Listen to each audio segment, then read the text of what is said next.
एक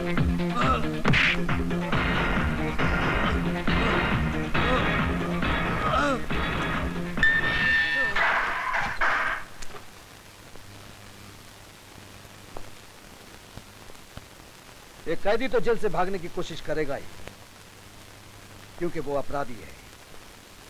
लेकिन उससे भी बड़ा अपराधी वो है जिसने उसे जेल से भागने में मदद की है। ये तो बड़े शर्म की बात है। वो तुम में से कोई है। बताओ वो कौन है? नीचे क्या देख रहे हो? मेरी आंखों में आंखें मिलाकर देखो।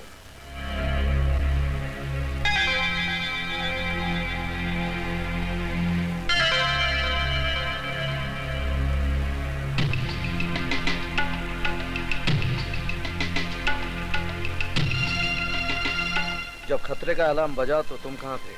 सर, अलार्म तो मैंने ही बजाया था। मैंने पूछा तुम कहां थे? अपने ऑफिस में। पावर कंट्रोल रूम में टॉर्च लेकर गए थे? सर, टॉर्च लेने का टाइम ही नहीं था। लेकिन फ्यूज पर तो तुम्हारी उंगलियों के निशान हैं। इसका मतलब तुमने फ्यूज छुआ था? नहीं सर, फ्यूज पे मेरी उंगलियों के निशान हो ही नहीं सकते, क्योंकि फ्यूज को अपने हाथ तक नहीं लगाया। और मेन स्विच ऑन कर दिया? Yes sir. तुम ड्यूटी पर हो, अचानक अंधेरा हो जाता है तो बिना टॉर्च लिए मेन पावर रूम में जाते हो, फ्यूज को चेक किए बिना तुम मेन स्विच ऑन कर देते हो, है ना? Yes sir. क्योंकि तुम जानते थे कि कुछ ही देर पहले तुमने ही मेन स्विच ऑफ किया था और तुम वहीं पे खड़े थे। ये आदर्श कैन गो।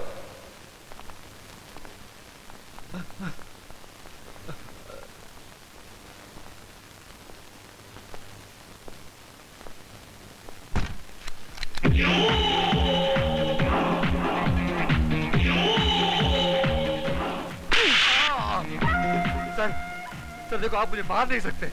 मैं भी एक अफसर हूँ और अफसर पे हाथ उठाना गैर कानूनी है। गैर कानूनी है? ये कैदी की कोठरी का ताला खुला छोड़ देना कानूनी है?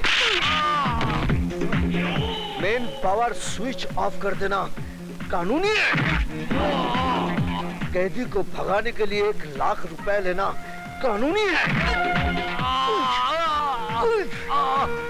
बोल। मुझे 1 लाख नहीं सर, सिर्फ 30,000 बोले थे, सिर्फ 30,000।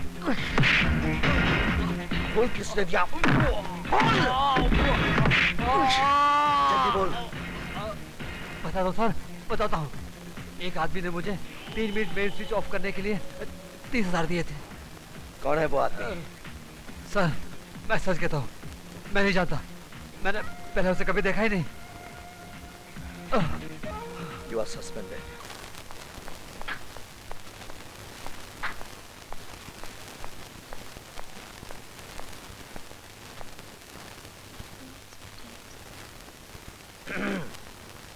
गुड आफ्टरनून भैया। Good afternoon daddy. Good afternoon.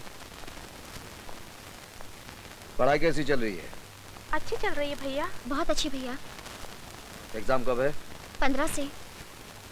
और मुन्ना तुम्हारा? डैडी, मेरे एग्जाम्स तो खत्म हो गए। डैडी, ये रहे मेरे मार्क्स। लेकिन तुम्हारी हैंडराइटिंग अच्छी नहीं है, ठीक कर लिया करो। Okay daddy. कॉफी। पता है, इस साल छोटी क्लास में फर्स्ट आएगी। बेचारी बहुत पढ़ाई करती है। और देख लेना, बड़ी भी इस साल बीए पास कर लेगी। हाँ, सोच रहा हूँ कोई अच्छा सा लड़का देखकर इसकी शादी करा दूँ। है कोई नजर में? हाँ, लड़का तो ऐसा होना चाहिए, पढ़ा लिखा हो, नौकरी कर रहा हो, अपनी जिम्मेदारी ठीक से समझ रहा हो। वैसे तुम्हारा वो प्यारा सा देवर कहाँ है? बेचारा भटक रहा होगा नौकरी की तलाश में। तुम हमेशा उसकी गलतियों पर पर्दा डालने की कोशिश करती हो। मैं अपने भाई को अच्छी तरह से जानता हूँ। ये क्यों नहीं कहती कि अपने आवारा दोस्तों के साथ कहीं मस्ती कर रहा होगा? जज साहब की जय हो। जज साहब। हवलदार, इतना मारूंगा, इतना मारूंगा। बाद में मार लेना। पकड़ो, चलो। Follow me. Shut up.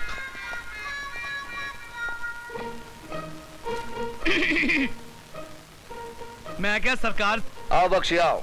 कितने कैदी लाए हो? अरे बख्शी कहाँ बख्शता है किसी को, लेकिन आजकल धंधा बड़ा मंदा चल रहा है उस्ताद। धंधा तो मंदा चलेगा ही, क्योंकि तुम्हारी दहशत से लोग जुर्म करना जो भूल गए हैं। क्या बात कर रहे हैं हिटलर साहब, क्या बात कर रहे हैं। वो क्या है कि अपना स्टाइल ही कुछ ऐसा है।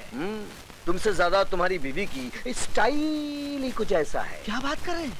तुम्हारी बीवी के चर्चे हेड ऑफिस तक मशहूर है। बीवी के चर्चे, रिश्वत के चर्चे। रिश्वत के चर्चे।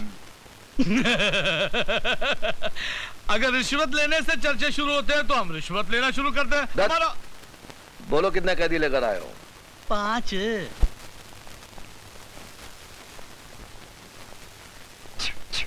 फिर आगे तुम, शर्म नहीं आती तुम्हें? शर्म आती है साहब, बहुत शर्म आती है, लेकिन अपने आप पे कम, आप पे ज्यादा आती है साहब। अरे मैं तो यहाँ कभी कभी आता हूँ, लेकिन आपको तो हमेशा देखता हूँ यहाँ पर। वैसे आपको कितने साल की सजा हुई है साहब? तुम नहीं सुधरोगे। अरे सुधरना तो चाहता हूँ साहब, लेकिन ये पुलिस वाले कहाँ सुधरने देते हैं। जब भी यहाँ से निकलता हूँ अपने आप से तौबा करता हूँ, अब की बार 15-20 लाख की चोरी करूंगा, शादी करूंगा, घर बसाऊंगा, शराबत की जिंदगी गुजारूंगा और चोरी से हमेशा के लिए तौबा करूंगा। लेकिन उससे पहले ये पुलिस वाले पकड़ के लाके अंदर कर देते हैं। अब इसमें मेरा क्या कसूर है साहब, बोलिए आप। हवलदार, कैदी को कपड़े दे दो। थैंक यू साहब। ये क्या दे रहा मैन, अपन इधर का पुराना कस्टमर है, अपने को ही हमेशा का परमानेंट ड्रेस चाहिए। 999। अरे जाने दे, वो कमरे का क्या हाल है, पानी वानी पोछा वोछा मारा है कि नहीं? अरे मच्छर बहुत हैरान करता है मैन। अच्छा जाने दे भाई, आज का मेनू क्या है, खाने में स्पेशल डिश है कि नहीं? तुम कहो तो 5 स्टार होटल से स्पेशल डिश मंगवा दूं। अरे क्या बात कर रहे साहब, वहाँ तो बड़े बड़े देश का गबला करने वाले बैठे ले, वो खाना उनको हजम होता है, अपने को जरा थोड़ा स्पेशल चाहिए। क्या अगर दाल चावल में जरा पत्थर मिट्टी जरा कम हो ना तो जरा मजा आता। कपड़ा भी लेके जा, चल। अभी लेके जाता हूँ, आइंदा नहीं चलेगा, कड़क चाहिए, ध्यान रखना, समझे? अपने बच्चों का दोस्त है।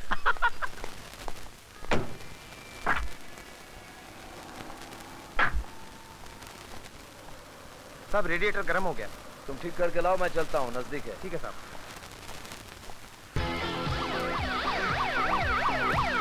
अरे बंद करो साहब भैया।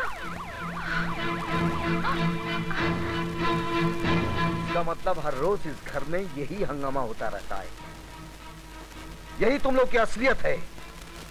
और ये लाल बत्ती जलते ही तुम लोग शरीफों की तरह चुपचाप पढ़ने लग जाते हो। हाँ, इतने दिनों तक तुम सब मुझे धोखा देते रहे और इनका साथ देती रही तुम। ये जंगियों की तरह नाचना, गाना, कूदना, कौन कहेगा कि ये शरीफों का घर है? आज के बाद इस घर में ना नाचना होगा, ना गाना होगा और ना ये टीवी होगा।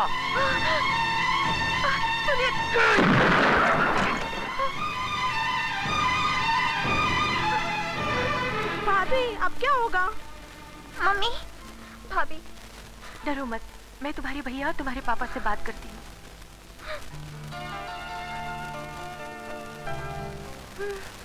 मैं मना करता था, लेकिन तुम्हारी जिद की वजह से घर में टीवी लाना पड़ा।